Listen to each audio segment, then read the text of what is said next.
다 같이 사도신경으로 신앙 고백 드리겠습니다. 전능하사 천지를 만드신 하나님 아버지를 내가 믿사오며 그 외아들 우리 주 예수 그리스도를 믿사오니 이는 성령으로 잉태하사 동정녀 마리아에게 나시고 본디오 빌라도에게 고난을 받으사 십자가에 못 박혀 죽으시고 장사한 지 사흘 만에 죽은 자 가운데서 다시 살아나시며 하늘에 오르사 전능하신 하나님 우편에 앉아 계시다가 저리로서 산자와 죽은 자를 심판하러 오시리라. 성령을 믿사오며 거룩한 공예와 성도가 서로 교통하는 것과 죄를 사하여 주시는 것과 몸이 다시 사는 것과 영원히 사는 것을 믿사옵나이다. 아멘. 다 같이 찬송가 96장, 통일 찬송가 94장을 하나님께 찬양 드리겠습니다.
전지 만물을 창조하시고 우리의 생사복을 주관하시는 전능하신 하나님, 하나님의 형상대로 우리를 지으시고 그 크신 사랑 안에서 우리를 날마다 지키시고 보호하시고 인도하심을 감사드리옵나이다. 그 크신 사랑 속에서도 죄악 가운데 거할 수밖에 없는 우리의 연약함을 아시는 주님께서 우리를 불쌍히 여겨주셔서 지난 한 주도 건강하게 붙잡아 주심을 감사드리옵나이다. 사랑이 많으신 하나님, 이 시간에 각자의 처소에서 영상으로 하나님을 예배할 때 우리의 마음을 다하고 뜻을 다하고 성품을 다하여 하나님을 사랑하는 마음으로 예배할 수 있도록 성령께서 함께하여 주시옵소서. 전능하신 하나님, 우리 대한민국을 축복해 주시옵소서. 코로나19가 이 땅에서 하루속히 소멸될 수 있도록 주여 역사하여 주시옵소서. 그래서 복음을 전하고 하나님의 은혜와 사랑을 나누고 베풀기에 부족함이 없도록 인도하여 주시옵소서. 세우신 대통령과 위정자들에게 지혜와 명철을 주셔서 나라의 어려움을 잘 극복할 수 있도록 도와주시고 하나님의 사랑으로 충만한 복되고 아름다운 나라가 되게 하여 주시옵소서. 뿐만 아니라 저 북녘 땅을 불쌍히 여겨주시고 김정은과 모든 지도층들 마음속에 착하고 부드러운 마음을 주셔서 남북이 하나님의 사랑 안에서 평화적으로 하나가 될 수 있도록 역사하여 주시옵소서. 그래서 세계 열방을 향한 하나님의 사명을 감당하는 복된 민족이 되게 하여 주시옵소서. 전능하신 하나님, 예수님의 피값으로 세우신 우리 동부순복음교회를 축복해 주시옵소서. 교회를 향하신 하나님의 마음을 알게 하셔서 사명을 감당하며 구원의 방주가 되기에 부족함이 없는 복된 교회가 되게 하여 주시옵소서. 뿐만 아니라 음부의 권세가 절대로 이기지 못하는 굳건한 반석 위에 세워진 교회, 또한 하나님의 사랑과 또한 주님의 임재 가운데 능력 있는 교회가 되게 하여 주시옵소서. 이 모든 교회 사명을 위하여 기름 부어 세우신 우리 담임 목사님을 건강하게 붙잡아 주시고 성령의 능력을 갑절로 부어 주셔서 맡겨주신 양무리들을 하나님의 길로 인도하는 데 부족함이 없도록 역사하여 주시옵소서.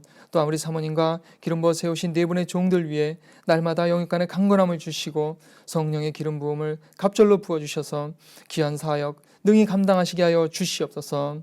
전능하신 하나님, 오늘도 하나님께서 사랑하시는 우리 담임 목사님을 단위에 세우셔서 하나님의 말씀을 선포하실 때 성령의 기름 부음을 넘치도록 부어주셔서 생명의 말씀, 능력의 말씀, 지혜의 말씀이 선포되어지게 하여 주시옵소서. 우리의 영과 혼과 및 관절과 골수를 찔러 쪼개는 살아서 활력 있는 말씀이 되게 하여 주시옵소서. 우리의 영혼육이 치유되며 말씀의 능력으로 채워지게 하여 주시옵소서. 뿐만 아니라 성령의 충만한 은혜를 부어주셔서 사순절을 보내고 있는 우리의 마음이 주님을 묵상하며 또한 우리 위하여 이 땅에 오신 그 주님의 사랑을 기억하게 하여 주시옵소서. 오늘도 이름 없이 빛도 없이 예배를 돕는 주의 백성들마다 성령의 충만한 은혜를 부어주시고 하나님 주시는 평안을 누리기에 부족함이 없게 하여 주시옵소서. 예배의 시종을 주님께 의탁하며 하나님의 영광이 나타나게 하여 주시옵소서. 아무 죄 없이 이 땅에 오셔서 십자가의 사랑으로 우리를 구원하신 예수님의 이름 받들어 감사하며 기도로 싸움나이다. 아멘. 함께 은혜 나눌 하나님의 말씀은 디도서 2장 14절 말씀입니다. 제가 가진 신약성경 349면에 있는 디도서 2장 14절 말씀입니다. 디도서 2장 14절 말씀. 말씀 읽어드리겠습니다.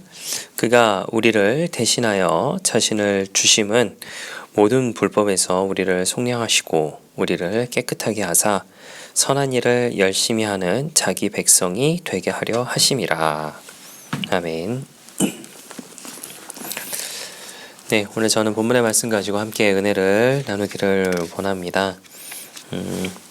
19세기 이제 유럽은 염세주의라고 하는 것이 유행을 했었던 그런 시기가 있습니다. 굉장히 허무하고 뭐 자기가 이제 그 존재에 대한 그런 질문을 던지는 이제 그런 철학이 바로 이제 염세주의라고 이제 쉽게 설명을 해드리자면 이제 그런 것들이 일어나게 되었었는데 그에 대한 대표적인 철학자로서 이제 쇼펜하우어라고 하는 철학자가 있었습니다. 그 철학자는 초라한 행색에 이제 헝클어진 그 머리의 모습을 하고서 이제 프랑크푸르트의 이제 공원 벤치에 앉아 있었다라고 해요. 그리고 이제 마치 이제 어리나간 사람처럼 이제 하늘을 멍하니 이제 바라보고 그리고 근심이 많은 사람처럼 이제 한숨을 푹푹 내쉬었다라고 합니다. 이제 멍하니 앉아가지고 뭐 에휴 뭐 이랬던 것 같아요. 어쨌든 이제 그런 모습을 이제 하고 있게 되자 지나가던 이제 많은 사람들이 이제 굉장히 걱정스러웠는지 이제 공원 관리인에게 이야기를 했다라고 합니다. 그 공원 관리인에게 이야기를 해서 그 사람이 와보니까 이제 영락없는 노숙자의 모습이었던 거예요. 그래서 이제 그 공원 관리인이 그 사람에게 쇼펜하우어에게 이렇게 이야기했다라고 합니다. 당신은 대체 누구요? 라고 물어봤다라고 해요. 그러자 이제 쇼펜하우어가 이렇게 대답을 했다고 합니다. 나도 내가 누구인지 궁금합니다. 그래서 지금 이렇게 있는 것입니다. 라고 이야기를 했다라고 합니다. 한 글자로서 혹은 이제 한 문장으로서 나 자신을 정의한다 라고 했을 때에 여러분 자신을 어떻게 정의하십니까? 뭐 저에게 누군가가 당신 누굽니까? 라고 이야기하게 된다면 뭐 상황에 따라 혹은 어떤 사정에 따라 여러 가지 바뀔 수 있겠죠. 이렇게 되겠죠. 저는 한 가정의 아들입니다. 혹은 한 가정의 남편입니다. 아니면은 한 교회의 목사입니다. 라고 대답을 할 수 있겠지만 또 다른 곳에 가서는 또 다른 저입니다. 아니면 또 다른 저입니다. 라고 대답할 수도 있겠죠. 한 사람에게 저는 한 사람이지만은 누군가에게는 아들이 될 수도 있고 남편이 될 수도 있고 목사님이 될 수도 있고 아니면은 조카가 될 수도 있고 고모부가 될 수도 있고 이모부가 될 수도 있는 그런 모습이다라고 하는 것이죠. 나는 누구인가 라고 하는 그 질문은 어떻게 보면 굉장히 심오한 질문인 것이 분명합니다. 말씀드린 것처럼 이것에 대해서는 정답이라고 사실을 말할 수는 없겠죠. 하지만 함께 은혜를 나누고 있는 저와 여러분에게 공통적으로 생겨나는 것이 한 가지가 있습니다. 성별을 불문하고 나이를 불문하고 저와 여러분에게 공통적으로 나는 무엇입니다 라고 말할 수 있는 것 중에 하나, 저와 여러분의 공통적인 것은 하나, 그것은 무엇이냐? 나는 그리스도인입니다 라고 하는 것입니다. 저와 여러분은 그리스도인입니다. 기독교인이라고 말할 수도 있겠지만은 저와 함께 은혜를 나누셨던 분들은 저는 기독교라고 하는 표현보다는 그리스도교라고 하는 표현을 더 많이 쓴다라고 하는 것을 잘 아실 겁니다. 어쨌든 저와 여러분은 그리스도인입니다. 저와 여러분의 여러 가지 정의하는 것 중에 한 가지인 바로 그리스도인이다라고 하는 것입니다. 나는 누구인가? 과연 나는 어떻게 그리스도인이 되었는가라고 하는 것에 대해서 우리가 한번 생각을 해보고자 하는데, 다른 질문을 좀 던져보자면 이런 질문으로 바꿀 수 있을 것 같습니다. 나는 어떤 그리스도인이 될 것인가? 라고 하는 것입니다. 그리스도인은 그리스도인인데 어떤 그리스도인이 되겠는가라고 하는 것은 사실 이것은 굉장히 개방된 질문이다라고 할 수 있겠죠. 나는 그리스도인인데 정직한 그리스도인입니다. 혹은 성실한 그리스도인입니다. 아니면 자비가 많은 그리스도인입니다. 여러 가지의 그리스도인으로서의 그런 모습을 가지고 살아갈 수 있겠죠. 예수님 역시 마찬가지였습니다. 예수님도 당신의 그 사역을 통하여서 많은 예수님의 모습을 보여주셨습니다. 자비를 베푸시는 예수님의 모습도 보여주셨고, 먹을 것을 주시는 예수님의 모습도 보여주셨습니다. 훈육하는 예수님도 보여주셨고, 또 혼내는 예수님도 보여주셨습니다. 하지만 그 모든 것 아래 그 한 가지로 사실은 이루어지게 되는데, 그것이 뭐냐? 바로 십자가의 사랑이다라고 하는 것입니다. 십자가의 고난의 사건으로 인하여서 그 사건 순환 이후에 이루어진 부활의 영광의 모습을 보면서 많은 사람들이 추구하지 않은 다른 것을 추구하시면서 많은 것을 또한 이룩해내신 분이 바로 예수님이시다라고 하는 겁니다. 앞서 말씀드린 것처럼 제가 드렸던 나는 어떤 그리스도인입니까? 라고 하는 것에 대한 질문은 저와 여러분이 함께 이 설교가 마치고 난 후에 함께 다시 한번 고민해 봤으면 좋겠습니다. 그렇다면 우리가 예수님의 모습만 보면서 그 예수님의 모습은 과연 우리 가운데 어떤 것으로 다가왔는지, 말씀드린 것처럼 여러 가지가 있지만 그 중에 몇 가지만 한번 은혜를 나눠보고자 합니다. 첫 번째로는 영광을 버리고 영광을 얻으신 분이다 라고 하는 것입니다.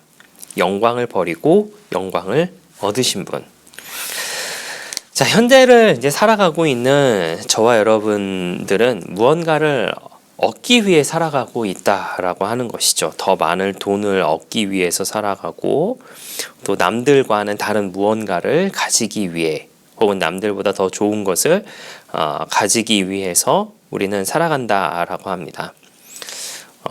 그러나 그러려면 이제 진짜 가치 있는 것을 잃어버릴 때가 우리가 많이 있다라고 하는 것이죠. 제가 예전에 그 설교를 통해서 한번 그 은혜를 나눴던 부분이기는 하는데, 요즘 이제 그 어린 친구들, 젊은 친구들 말고요, 어린 친구들, 학생들이나 이런 친구들은 잘 모르는 이야기일 수도 있습니다. 근데 저는 어려서부터 이게 그 속이 많이 좋지 않아서 이제 지사제가 많이 필요했었습니다. 이제 지사제라고 하니까 이제 딱 떠오르시는 약이 있으시는 분도 계실 거예요. 저는 지사제 하면 제일 먼저 떠오르는 약이 무엇이냐, 바로 정로환이라고 하는 약이 떠오릅니다. PPL 아니니까 여러분 오해 마시고요. 이 정로환이라고 하는 약을 제가 어려서부터나 혹 지금도 마찬가지지만 이렇게 설사를 하게 되었었을 때 이 정로환이라고 하는 약을 먹게 되면은 저는 효과가 바로 오더라고요. 바로 괜찮아지는 그런 일들을 많이 겪게 되었었습니다. 제가 갑자기 이렇게 약 이야기를 드리는 이유는 무엇이냐면 이 정로환이라고 하는 약이 일본이 그 청나라와의 전쟁 이후에 러시아를 정벌하기 위하여서 만주에 주둔하고 있었을 때 만들어진 약이 바로 정로환입니다. 이 약이 왜 그때 만들어졌느냐라고 한다면 그 러시아와 전쟁을 하게 되는데 그 많은 그 일본의 병사들이 군인들이 설사와 복통으로 인해서 죽어가기 시작을 하게 됐다라고 합니다. 그래서 이제 일본 정부가 그 병을 치료할 수 있는 약을 이제 개발하라고 이야기를 했는데 많은 일본 제약회사들이 치료제를 만들기 위해서 노력을 했다라고 합니다. 그 중에서 가장 괜찮은 약을 하나 이렇게 선별을 하여서 그 약을 이제 일선 병사들에게 나눠줬는데 아주 효과가 좋았다라고 이야기를 합니다. 결국 이제 일본은 그 러일 전쟁에서 이제 승리를 하게 되면서 이 약이 이제 막중한 역할을 했다라고 이야기를 하면서 당시에 그 일본의 국왕이 직접 이름을 지어 주었다라고 이야기를 합니다. 그 이름이 바로 정로환이라고 이야기를 해요. 지금 약을 이렇게 보시게 되면 그 정자가 이제 우리가 알고 있는 그 오를 정자를 쓰게 되는데 당시의 정자는 7정자였다라고 이야기를 합니다. 가운데의 구름로는 이제 러시아의 일본식 발음인 로자를 사용하여서 러시아를 친다, 러시아를 쳤다라고 하는 의미에서 정로환이라고 이야기를 했다라고 이야기를 합니다. 그 약이 이제 지금 해방 이후에 우리나라에서도 이제 라이센스 계약을 하여서 이제 만들게 되었고 오늘날까지 이르러서 이제 약을 복용을 하고 있다라고 하는 것이죠. 자, 이 말씀을 드리는 이유는 이제 앞서 이렇게 말씀드렸던 것처럼 어떤 한 가지를 얻기 위해서 더 가치 있는 것을 잃어버릴 때가 분명히 있다라고 하는 겁니다. 우리가 지금 사용하고 있는 많은 과학 기술들 또 많은 의학에 관련된 것들 그리고 의학계 약품들 모두 이런 것들은 사실은 안 좋은 일이 있었을 때에 전 인류에 안 좋은 일이 있었을 때에 발전하게 되었다라고 하는 겁니다. 여러분 집에 요즘에 이제 잘 사용을 하고 계시는 어떤 볼펜이라든가 이런 것들도 사실 알고 보면 우주 개발의 산물이다라고 이야기를 합니다. 이 우주 개발의 산물은 우주 개발이라고 하는 것 자체가 전쟁에서 사용했던 로켓에 의해서 시작이 됐던 것이고 또 그런 것들을 통하여서 지금 우리가 다시 돌려받고 있다라고 이야기를 하면서 전쟁과 그리고 과학과 의학은 결코 뗄래야 뗄 수 없다라고 이야기하는 사람도 분명히 있습니다.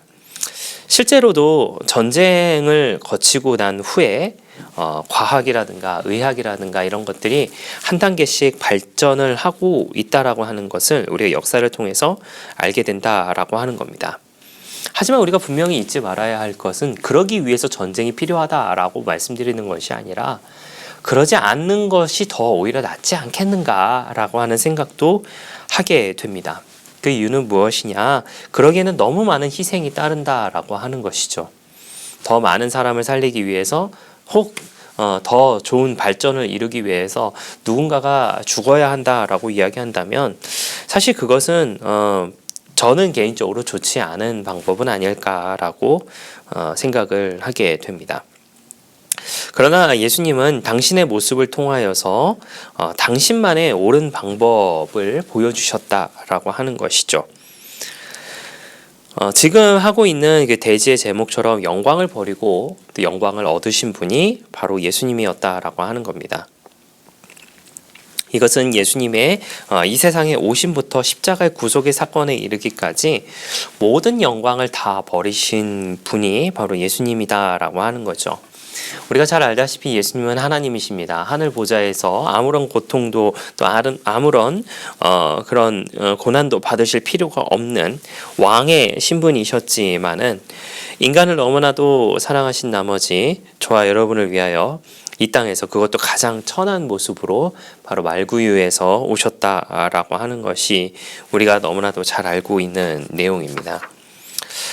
바울은 이야기합니다. 에베소서 5장 2절 말씀에 그리스도께서 너희를 사랑하신 것 같이 너희도 사랑 가운데에서 행하라. 그는 우리를 위하여 자신을 버리사 향기로운 제물과 희생 제물로 하나님께 드리셨느니라 라고 이야기를 하고 있습니다.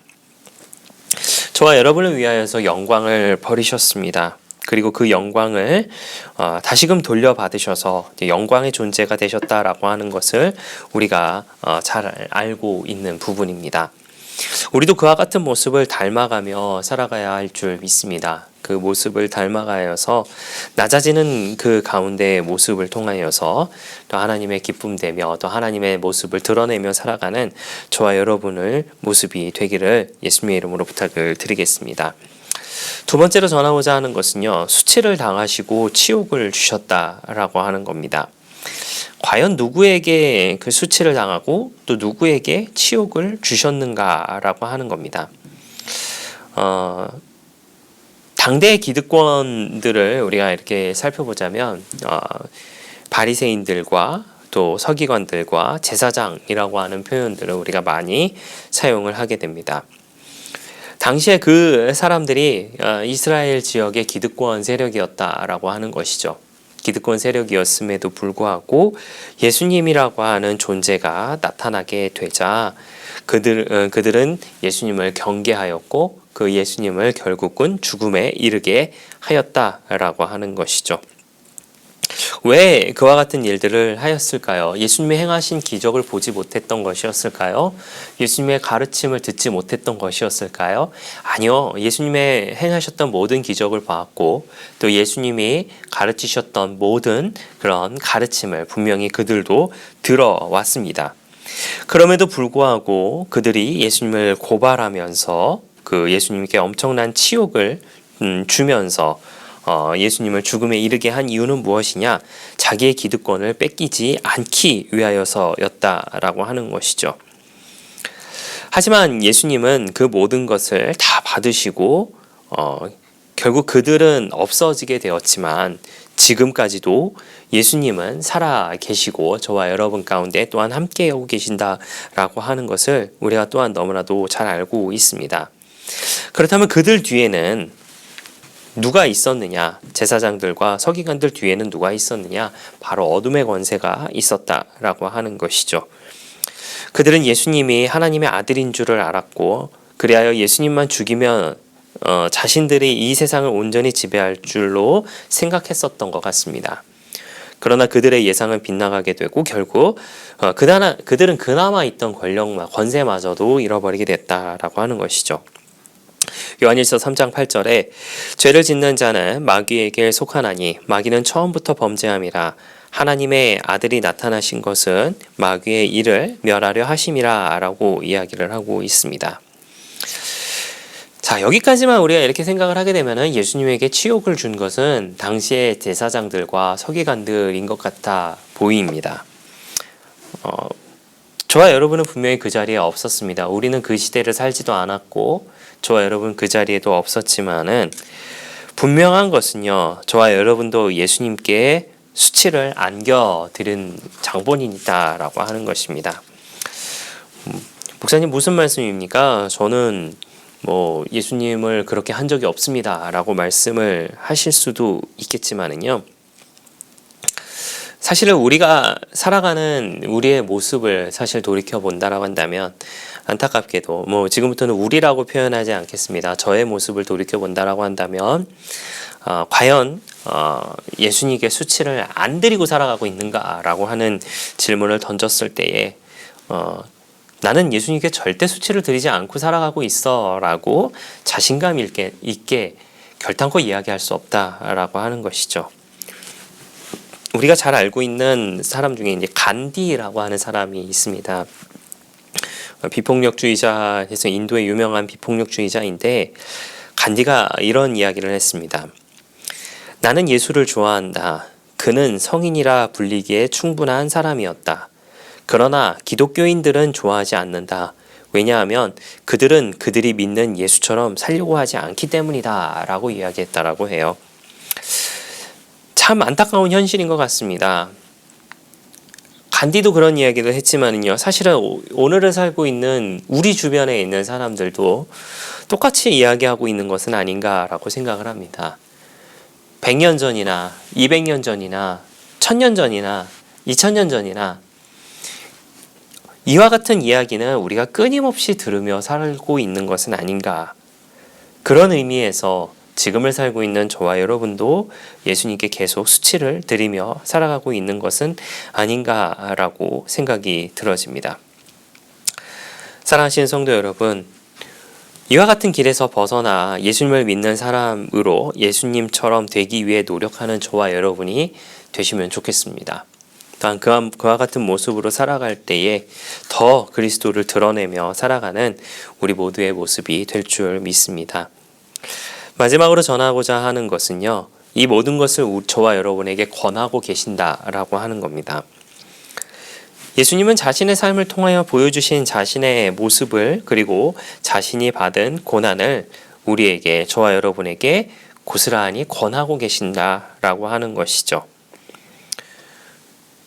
우리에게 권하고 계시는 그 고난에 대해서 우리가 동참하느냐, 동참하지 못하느냐라고 하는 것에 대한 질문은 쉽게 생각하면은 무슨 이야기입니까? 당연히 우리가 주님의 고난에 동참해야죠 라고 이야기를 하겠지만은 사실 알고 보면은 너무나도 어려운 문제가 아닐까라고 생각을 하게 됩니다.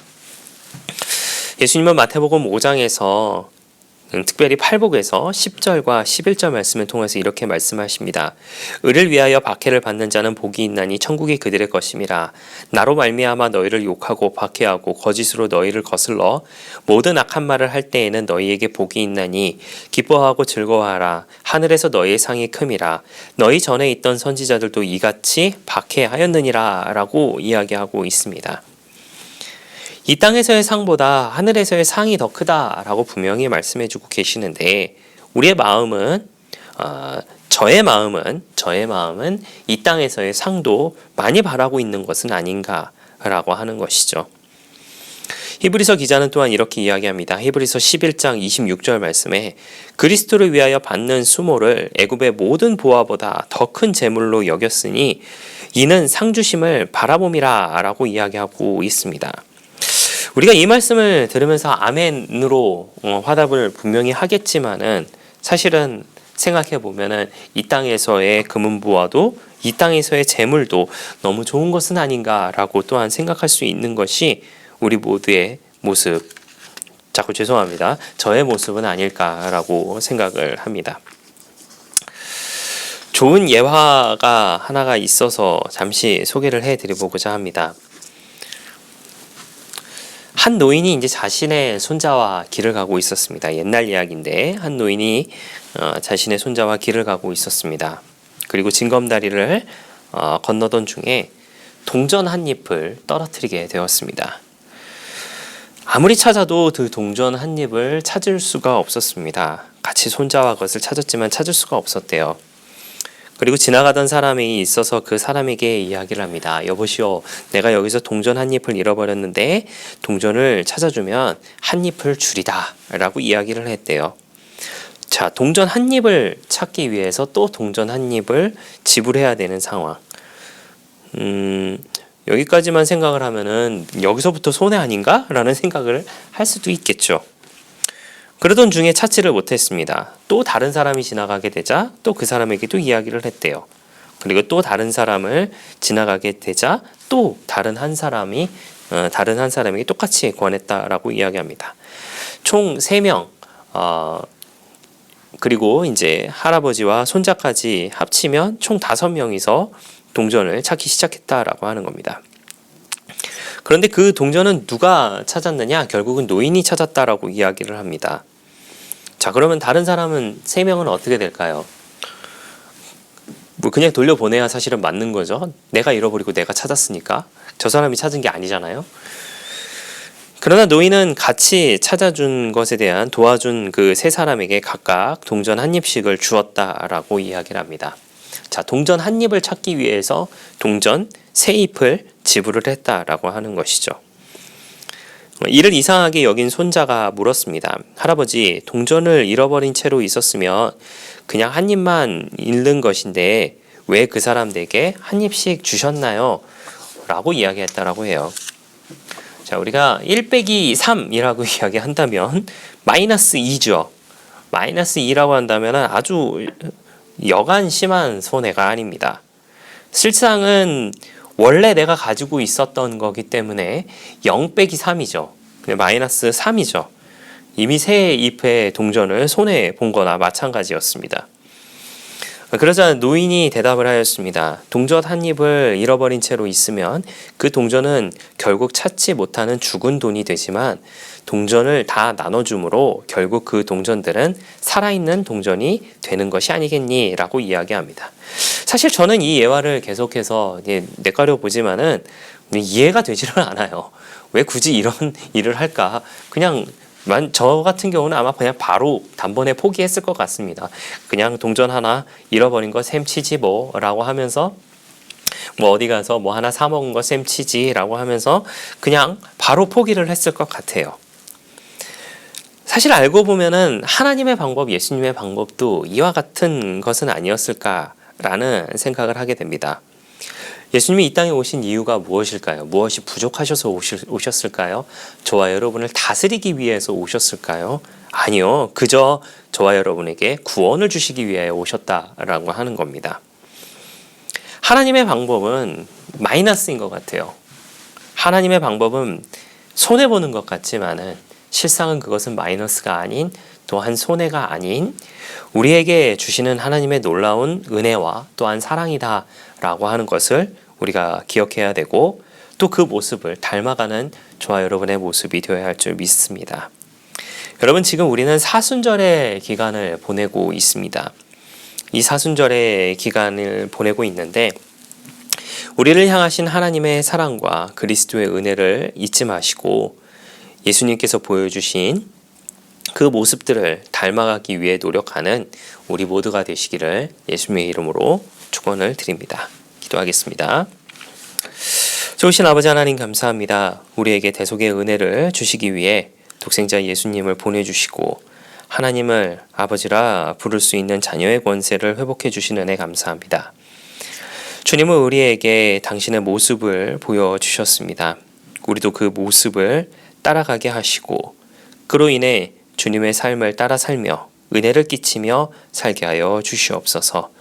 그래야 해서 많은 사람들에게 하나님의 방법으로 다가갈 수 있는, 또한 하나님을 드러내며 예수님을 드러내며 살아가는 우리 모두의 모습 되게 하여 주시옵소서. 감사를 드리며 예수님의 이름으로 기도하였습니다. 아멘. 교회 소식을 말씀드리겠습니다. 코로나19로 인한 국내외 혼란이 속히 잠잠해지도록 함께 기도해 주시기 바랍니다. 예배 관련 공지사항입니다. 오늘은 온라인 예배로만 드립니다. 헌당 기념 예배는 다음 주일 오전 9시와 11시에 있습니다. 거리 두기를 위해 각 예배의 참석 인원은 120명으로 제한하오니 양해 부탁드립니다. 그리고 이 예배는 코로나 상황과 방역 지침에 따라 변동 및 취소될 수 있음을 꼭 유념해 주시기 바랍니다. 다음 주일 교구버스 노선표입니다.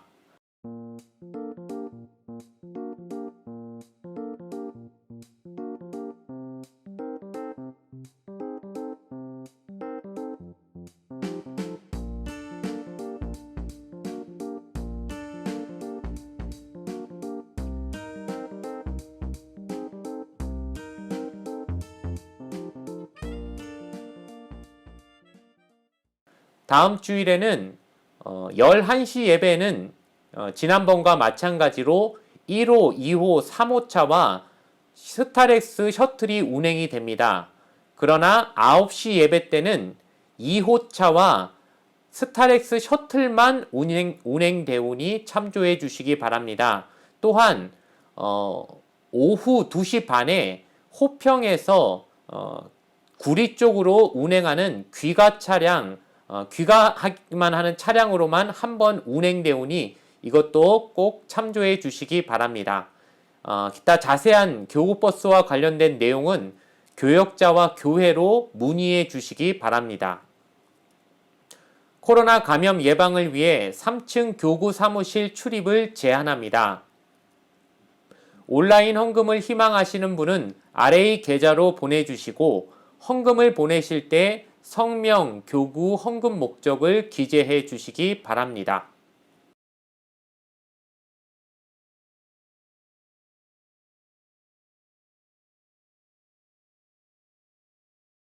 기도문으로써 예배를 마치겠습니다. 하늘에 계신 우리 아버지여, 이름이 거룩히 여김을 받으시오며 나라가 임하시오며 뜻이 하늘에서 이루어진 것 같이 땅에서도 이루어지이다.